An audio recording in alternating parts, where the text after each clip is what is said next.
অপেক্ষার প্রহর শেষ, এবার মূল লড়াইয়ে নামার পালা।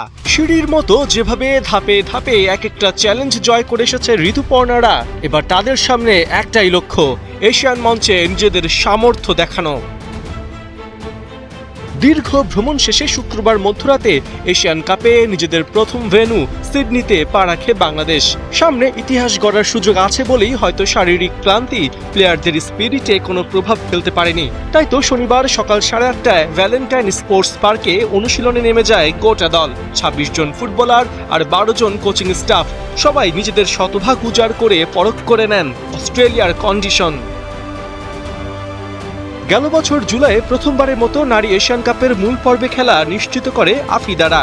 এরপর সময় গেছে 7 মাস, কিন্তু বলার মতো প্রস্তুতি নিতে পারেনি মেয়েরা। এওয়েতে থাইল্যান্ডের বিপক্ষে 2টি প্রীতি ম্যাচ আর হোমে আজারবাইজান মালয়েশিয়াকে নিয়ে ত্রিদেশীয় সিরিজের 2 ম্যাচেই সীমাবদ্ধ ছিল ঋতুপর্ণাদের প্রস্তুতি।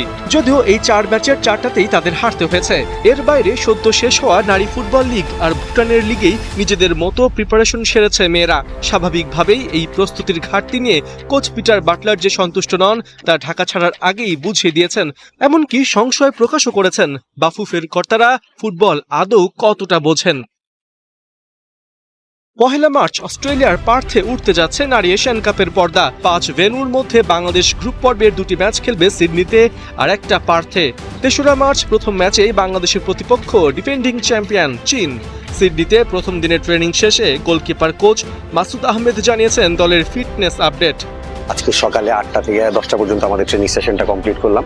তো ভ্রমণজনিত যেই ক্লান্তি সেটা তো আছে প্লেয়ারদের মধ্যে, কিন্তু আল্লাহর রহমতে তেমন কোনো ইনজুরির সংখ্যা আমাদের মধ্যে নেই। আমরা সবাই মোটামুটি ফিট আছে। প্লেয়ার বা কোচ যেভাবে ইনস্ট্রাকশন দিচ্ছে প্লেয়ারও চেষ্টা করতেছে। আজকে ট্রেনিং সেশনটা মোটামুটি ভালো হয়েছে।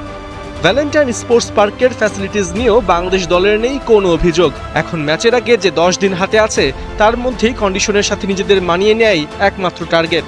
ভ্যালেন্টাইন স্পোর্টস পার্কসের ফ্যাসিলিটিটা আসলে একটা প্রপার ফুটবল টিমের জন্য যত রকমের ফ্যাসিলিটিস দরকার সবই এখানে আছে। সো আমাদের এইটা নিয়ে আসলে কোনো সমস্যায় পড়তে হচ্ছে না।